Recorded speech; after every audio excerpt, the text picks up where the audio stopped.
రంజాన్ అంటే కేవలం ఉపవాసాలే అనుకుంటున్నారా? కాదే. అసలు విషయం ఏంటంటే ముస్లిమ్స్ పవిత్ర గ్రంథం ఖురాన్ ఈ నెలలోనే మొదటిసారి స్వర్గం నుండి ఈ లోకానికి వచ్చింది. ఈ నెలలో స్వర్గ ద్వారాలు తెరిచి ఉంటాయి, నరక ద్వారాలు మూసివేస్తారు.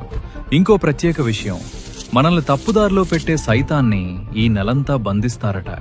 మనసును శుద్ధి చేసుకోవడానికి ఇది ఉత్తమ సమయం. ఉపవాసం వల్ల ఆకలి విలువ తెలుస్తుంది.